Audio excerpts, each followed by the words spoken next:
Welcome to career परिवार। आज है 9 जनवरी 2026 और 9 जनवरी 2026 से जितने भी करेंट अफेयर बनते हैं हम लेकर के आ गए हैं, जो सभी परीक्षाओं के लिए बहुत ही महत्वपूर्ण है। तो पूरा वीडियो देखिएगा, ध्यान से देखिएगा।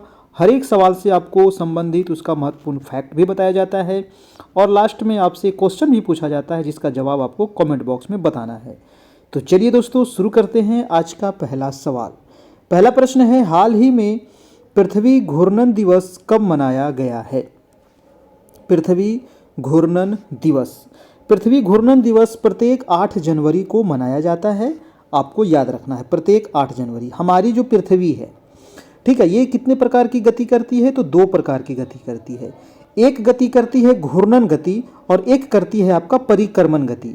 घूर्णन गति क्या करती है दोस्तों? तो ये अपने अक्ष पे घूमती है, यानी कि 24 घंटा में अपने अक्ष पर एक चक्कर लगा लेती है। इसे कहते हैं घूर्णन गति और ये घूर्णन दिवस मनाया जाता है 8 जनवरी को। और घूर्णन गति करने से क्या होता है? दिन और रात होता है। और एक गति होता है आपका परिक्रमण गति, जो सूर्य के चारों ओर ये आपको चक्कर लगाती रहती है। सूर्य के चारों ओर चक्कर लगाती है और इसको लगाने में कितना लगता है? 365 दिन लगता है आपका। और परिक्रमण गति से क्या होता है दोस्तों? ऋतुओं में परिवर्तन होती है। ठीक है, तो ये चीज आपको ध्यान रखना है।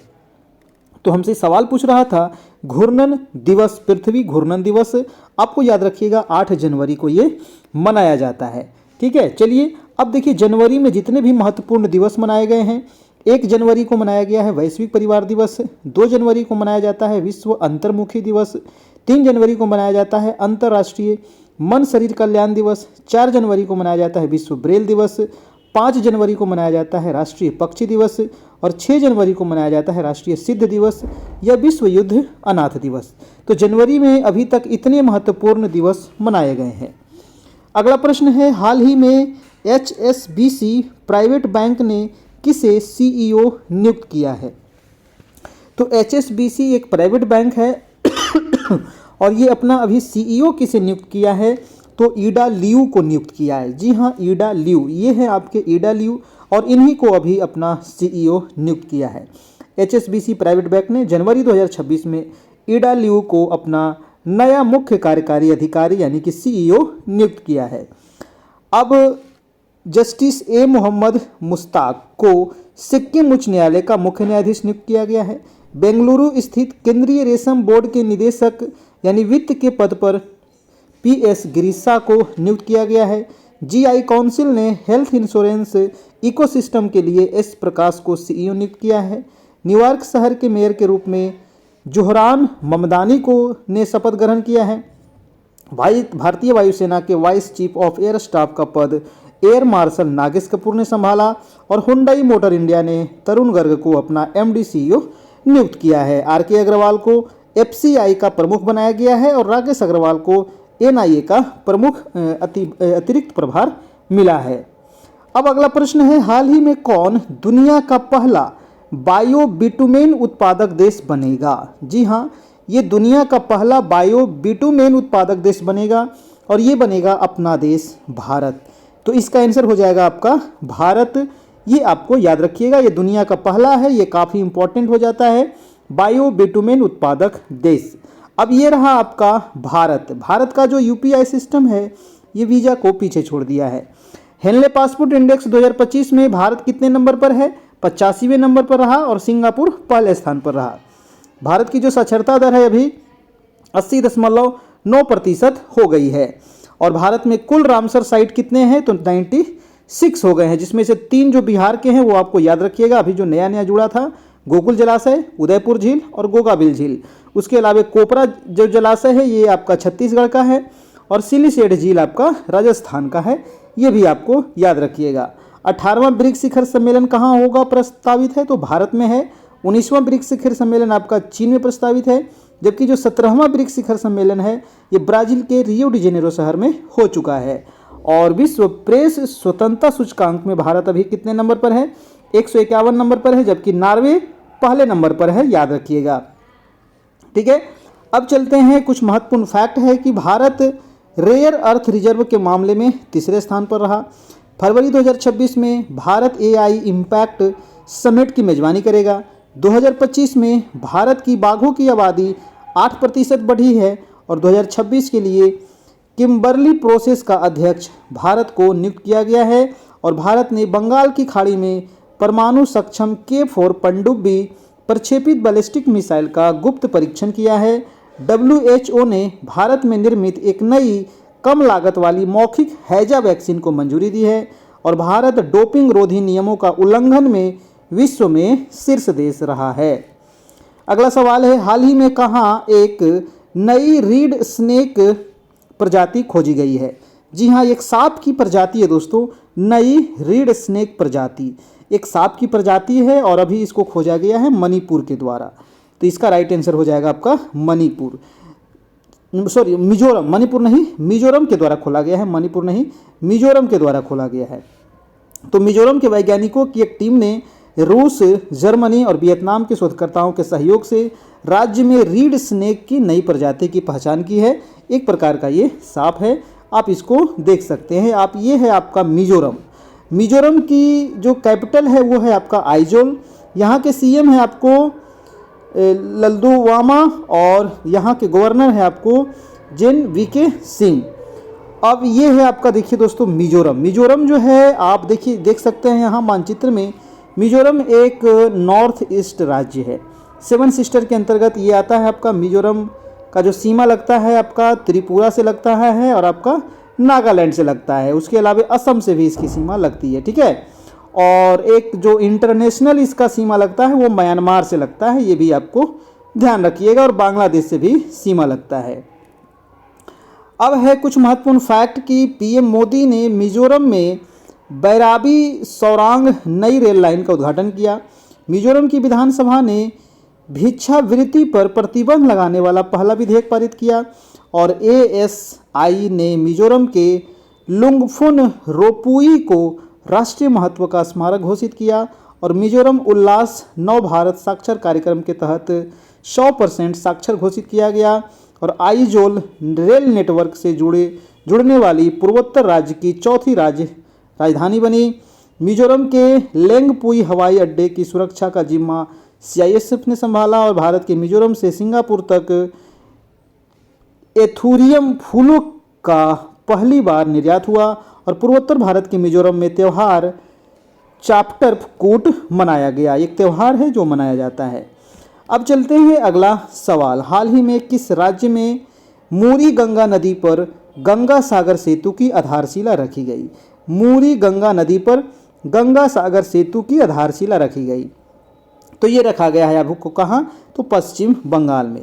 पश्चिम बंगाल की जो मुख्यमंत्री हैं वो ममता बनर्जी ने मूरी गंगा नदी पर बनने वाली लगभग 5 किलोमीटर लंबे पुल की आधारशिला रखी और यह पुल जो है सागर द्वीप को जोड़ेगा, जहां प्रतिवर्ष गंगा सागर मेला का आयोजन होता है। अब ये रहा आपका पश्चिम बंगाल। पश्चिम बंगाल की राजधानी है कोलकाता। यहाँ के सीएम है ममता बनर्जी और यहाँ के गवर्नर हैं CB आनंदा बोस। पश्चिम बंगाल जो है ये आपका मुख्य रूप से चावल और जूट के उत्पादन में भारत में प्रथम स्थान पर। याद रखिएगा, भारत में सबसे अधिक चावल कहाँ हो रहा है? पश्चिम बंगाल में। और प्रति हेक्टेयर उत्पादन सबसे अधिक कहाँ हो रहा है? तो पंजाब में। याद रखिएगा, जब भी प्रति हेक्टेयर एग्जाम पूछे तो पंजाब हो जाएगा, जबकि सबसे अधिक की बात करें तो पश्चिम बंगाल होगा। और जूट का भी उत्पादन सबसे अधिक कहाँ होता है? तो पश्चिम बंगाल में होता है। दुर्गापुर में देखिए, दुर्गा पूजा सबसे महत्वपूर्ण फेस्टिवल है आपका इंडिया का, जो दुर्गा पूजा आपको बंगाल में प्रसिद्ध है, जिसे यूनेस्को ने मानवता की अमूर्त सांस्कृतिक विरासत के रूप में भी मान्यता दिया है। पश्चिम बंगाल का आपका नोलेन गुरेर संदेश, ये जिसको GI टैग मिल चुका है। सुंदरवन शहद, इसको GI टैग मिल चुका है। और काला नुनिया चावल को भी GI टैग मिला है और कदियाल साड़ी को भी GI टैग मिला है। तो ये GI टैग भी आप याद रखिएगा, आपको हमेशा एग्जाम में पूछा जाता है, ठीक है। तो ये आपका पश्चिम बंगाल है। पश्चिम बंगाल जो है दोस्तों, ये 3 देशों से इसकी सीमा लगती है। एक तो आपका बांग्लादेश से इसकी सीमा लगती है, नेपाल से सीमा लगती है और भूटान से सीमा लगती है। तो 3 देश से पश्चिम बंगाल का सीमा लगता है। अब इंटरनेशनल बॉर्डर है, याद रखिएगा, है ना। ये भी क्वेश्चन एग्जाम में कई बार आपको पूछ चुका है। अब कुछ महत्वपूर्ण फैक्ट है कि पश्चिम बंगाल सरकार ने अपनी फ्लैगशिप 100 दिवसीय रोजगार योजना क्रमश्री का नाम बदल करके महात्मा श्री कर दिया है। लियोनेस मेसी की 70 फुट की ऊंची लोहे की मूर्ति का अनावरण कहाँ हुआ है? कोलकाता में हुआ है, याद रखिएगा। और रिटायर्ड जस्टिस रविंद्रनाथ सामंत को पश्चिम बंगाल का नया लोकायुक्त नियुक्त किया गया है। क्रिकेटर ऋचा घोष जो है इनको पश्चिम बंगाल का डीएसपी बनाया गया है। और भारतीय नौसेना में पनडुब्बी रोधी युद्धपोत अंद्रोथ कोलकाता में शामिल हुआ है। सॉरी। अगला प्रश्न है, हाल ही में भारत की पहली हाइड्रोजन चालित ट्रेन, बहुत इंपॉर्टेंट सवाल, याद रखिएगा, भारत की ये पहली है हाइड्रोजन चालित ट्रेन किस राज्य में चलेगी? तो ये चलेगी दोस्तों आपका हरियाणा राज्य में। कहाँ चलेगी? हरियाणा में चलेगी, याद रखिएगा। और हरियाणा में चलेगी आपका उत्तर रेलवे के अंतर्गत जिंद और सोनीपत के बीच में चलेगी। जिंद को जोड़ेगा किससे? सोनीपत से हाइड्रोजन चालित पहली ट्रेन हरियाणा में। अब ये है आपका हरियाणा। हरियाणा की राजधानी है चंडीगढ़ और यहाँ के सीएम है नायब सिंह सैनी और यहाँ के गवर्नर है प्रोफेसर असीम कुमार घोष। चंडीगढ़ जो है ये 3 राज्यों की राजधानी है। हरियाणा की भी राजधानी चंडीगढ़, चंडीगढ़ की राजधानी चंडीगढ़ और पंजाब की राजधानी भी चंडीगढ़ है आपका।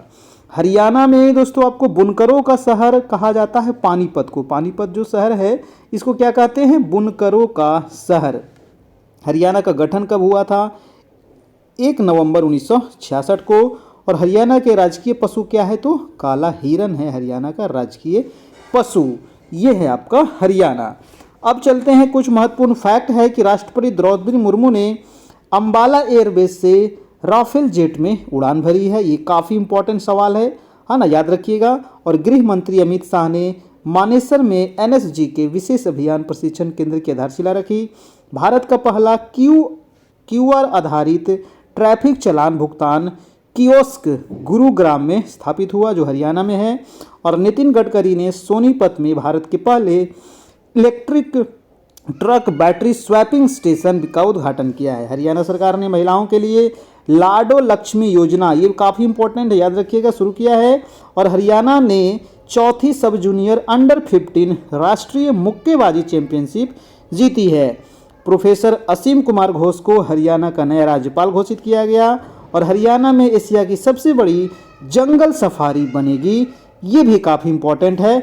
तो इस सवाल से संबंधित इतने महत्वपूर्ण सवाल बनते हैं। अब चलते हैं अगला प्रश्न कि हाल ही में संयुक्त राष्ट्र ने किस वर्ष को चारागाहों और पशुपालकों का अंतर्राष्ट्रीय वर्ष घोषित किया है? जी हाँ, ये संयुक्त राष्ट्र के द्वारा घोषित किया गया है चारागाहों और पशुपालकों का अंतर्राष्ट्रीय वर्ष। तो ये 2026 को घोषित किया गया है, याद रखना है 2026 को। अगला प्रश्न है कि हाल ही में कहाँ खुदाई में प्राचीन भारत के कुषाण काल के सिक्के मिले हैं? जी हाँ, अभी खुदाई हुई है और प्राचीन भारत के कुषाण काल के यहाँ पर सिक्के मिले हैं। तो ये हुई है, आपको मिला है कहाँ? तो पाकिस्तान में, याद रखिएगा। तो पाकिस्तान में पुरातत्वविदों ने रावलपिंडी स्थित तक्षशिला के आसपास भीर टीला क्षेत्र में लगभग 2000 वर्ष पुराने कुषाण साम्राज्य के सिक्के और लापिस लाजुली के टुकड़े खोजे हैं। तो ये आपको ध्यान रखिएगा। अब ये है आपका पाकिस्तान। पाकिस्तान की राजधानी इस्लामाबाद, यहाँ की करेंसी है पाकिस्तानी रुपी और यहाँ के प्राइम मिनिस्टर है शहबाज शरीफ, यहाँ के प्रेसिडेंट है आसिफ अली जरदारी। भारत और पाकिस्तान के बीच जो सीमा रेखा है इसको कहते हैं red Cliff line. Sir red Cliff के द्वारा 1947 में इसका निर्धारण हुआ था जब भारत पाकिस्तान अलग हो गया था। पाकिस्तान की जो सीमा है भारत के 3 राज्यों से लगती है और 2 केंद्र शासित प्रदेश से लगती है, ये आपको याद रखिएगा, गुजरात, राजस्थान और पंजाब। और 2 जो केंद्र शासित प्रदेश है जम्मू कश्मीर और लद्दाख से लगती है। तो ये पाकिस्तान आप देख लीजिए। अब कुछ फैक्ट है कि फील्ड मार्शल आसिम मुनीर को पाकिस्तान का पहला चीफ ऑफ डिफेंस फोर्सेस नियुक्त किया गया है। तो ये पाकिस्तान से संबंधित सबसे इम्पॉर्टेंट सवाल है।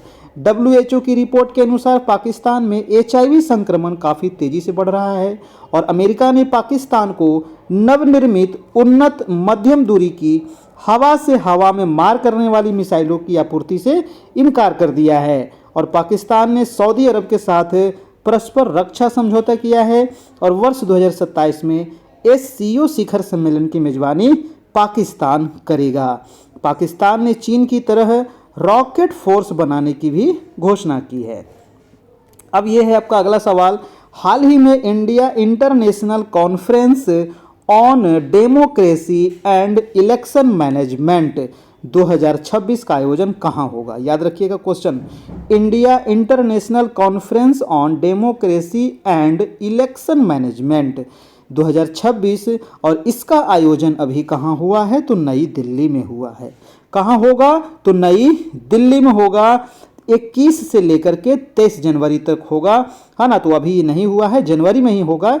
21 तारीख से लेकर के 23 जनवरी 2026 में, है ना, भारत मंडपम नई दिल्ली में प्रथम India international conference on democracy and election management आयोजित करेगा।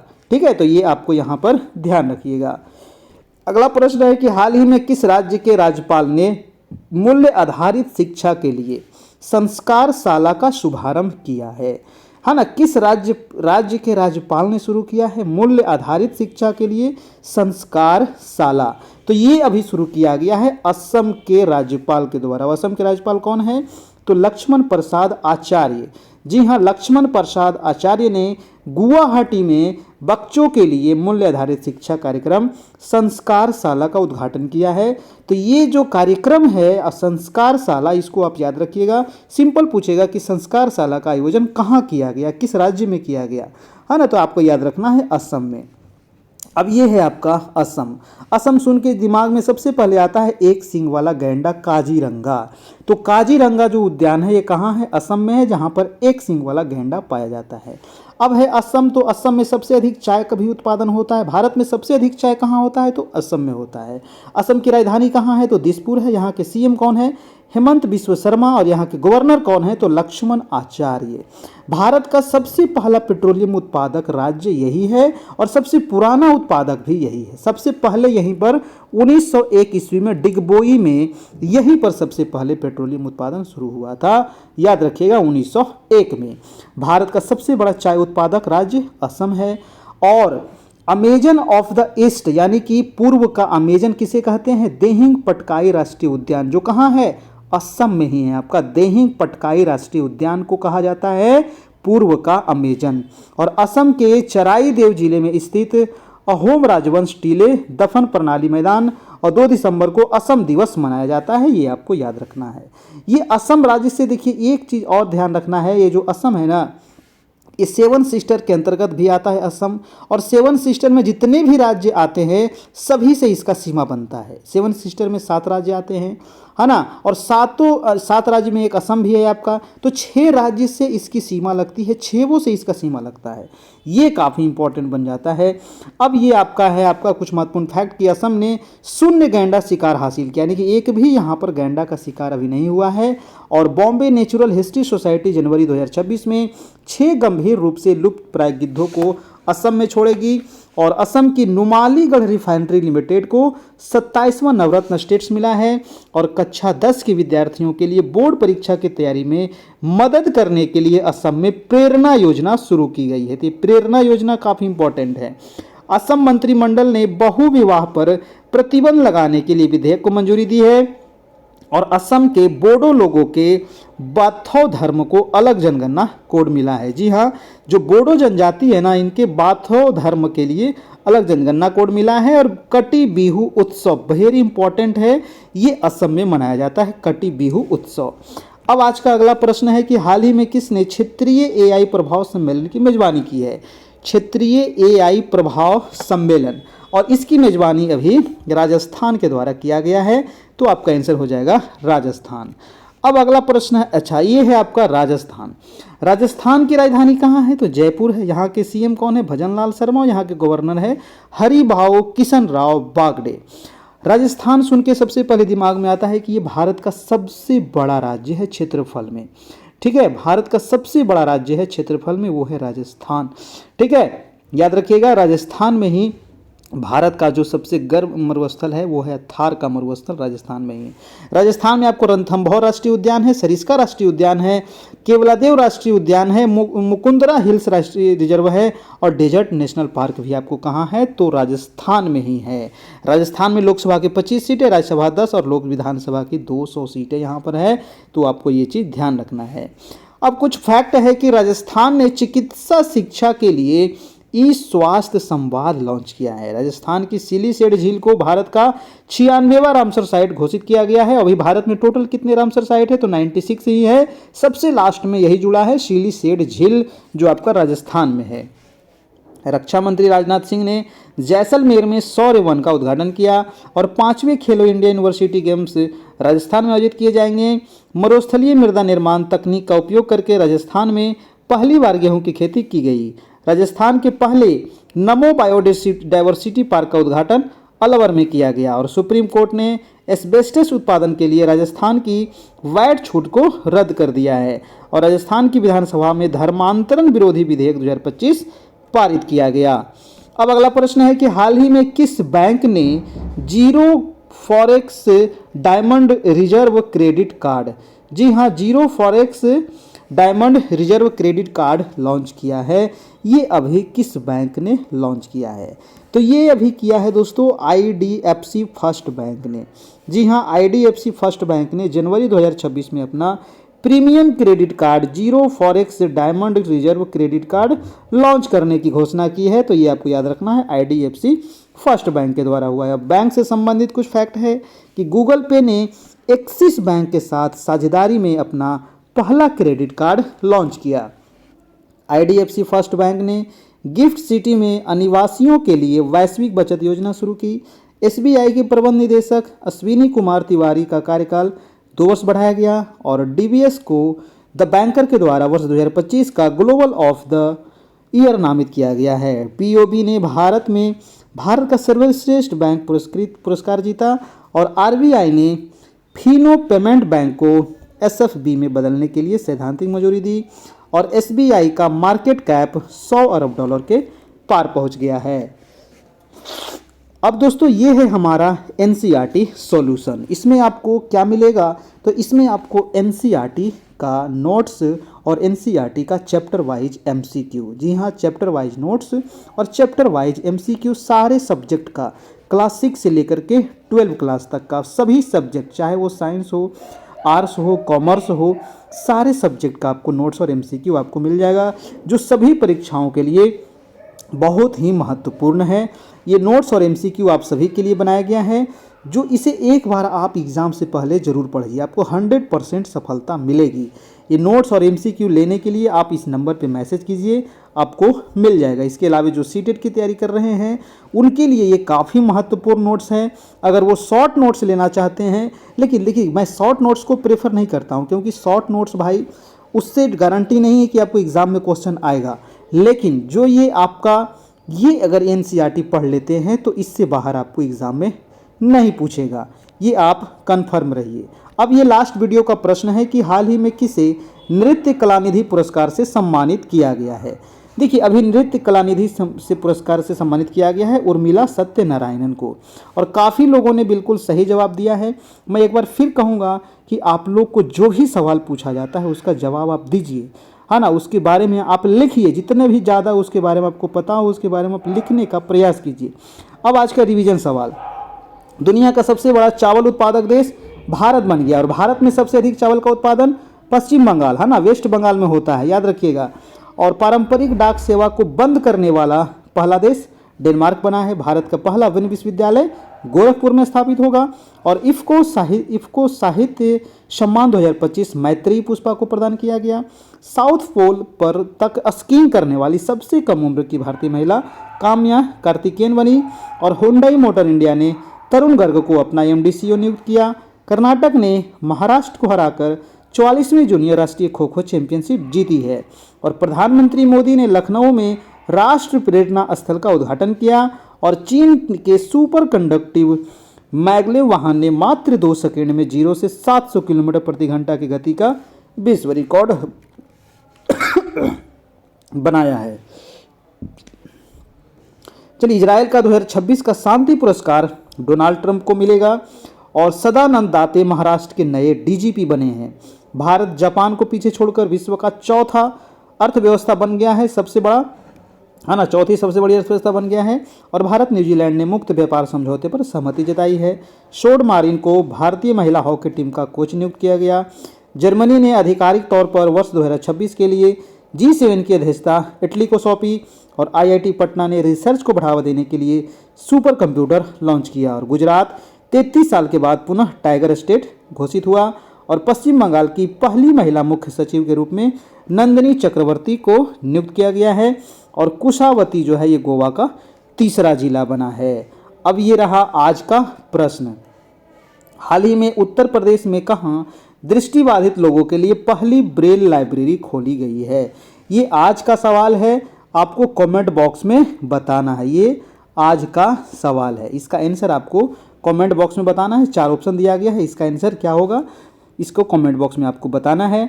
और जितना भी इसके बारे में पता हो आप उसके बारे में लिखा कीजिए, थोड़ा सा डिटेल में लिखिए, खाली ABCD नहीं लिखिए।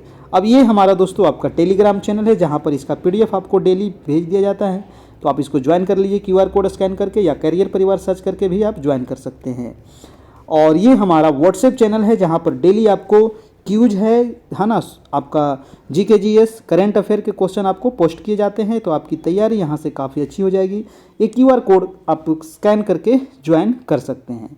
तो ये रहा आज का क्लास, कैसा लगा? अच्छा लगा हो एक लाइक कर दीजिएगा, चैनल पर नए होंगे चैनल को सब्सक्राइब कर लेना है।